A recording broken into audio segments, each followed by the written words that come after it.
This week, the Davis Cup was a topic for two of our players. There have been some changes to this event in recent years. Certainly not always for the better. Last week, as mentioned in the last video, Yuri Rodionov lost in the second round against the young Belgian blocks.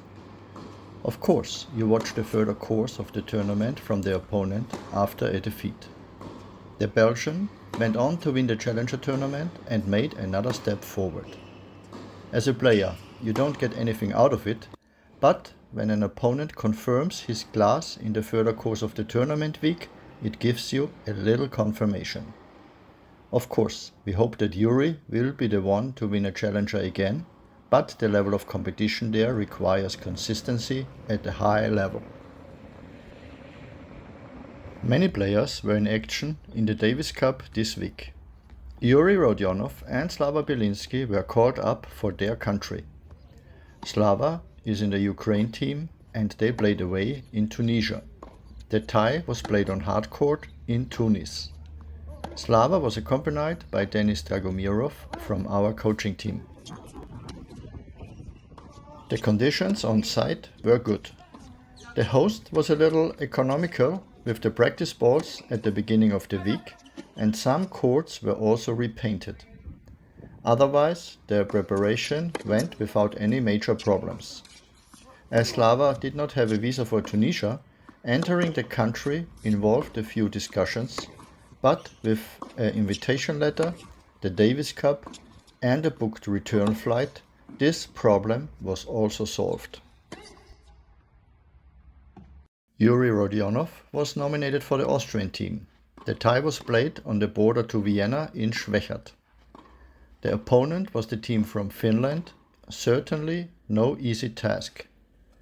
A clay court was chosen, which meant a change for all the players in the middle of the hard court season.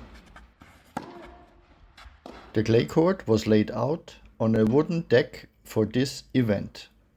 Therefore, the bounce was not as high as you would expect on clay.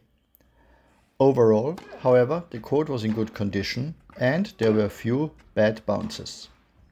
Yuri made a good impression on me in practice, so I expected him to be nominated in the singles.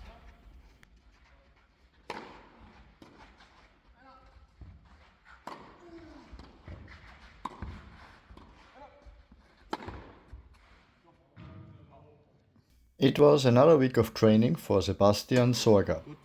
To have a little variety, we also went to Günter Pressing's academy twice for a few sparring sets.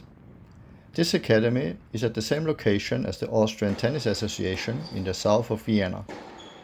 The geographical location of Vienna and our good connections to other coaches have the advantage that an exchange is always possible.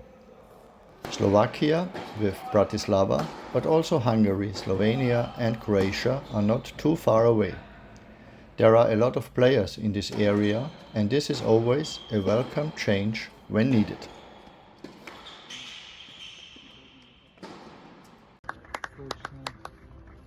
Back to the Davis Cup in Tunisia. Slava Bielinski was not nominated for the singles on the first day, so his role was limited to supporting the players. The crowd was definitely manageable, so there was no overwhelming home advantage for Tunisia. But the tie definitely remains exciting after the first day. The score is 1-1 going into Saturday, and the decision will be made when the video comes out. It remains to be seen whether Slava will play. In Austria, the atmosphere in front of the home crowd was much better. There was also a positive surprise from an Austrian perspective at the start. Neumeier defeated the top 100 player Virtanen from Finland in 3 sets to take a 1-0 lead in the tie. In the second match, Yuri Rodionov played against Vasa from Finland. The Finn started the match very well and visibly surprised Yuri with his power tennis. As a result, the first set went clearly to Vasa.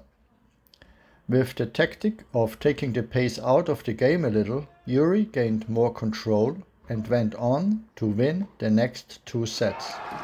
So, it was a good day for the Austrian team, and a good foundation was laid with a 2-0. I was at the Davis Cup for the first time in a while, and of course met a lot of familiar faces. In the many years that I have been able to spend in tennis, this tennis family has grown more and more, and not just in Austria. A very pleasing sign for me. Thank you for your interest, and see you in the next video.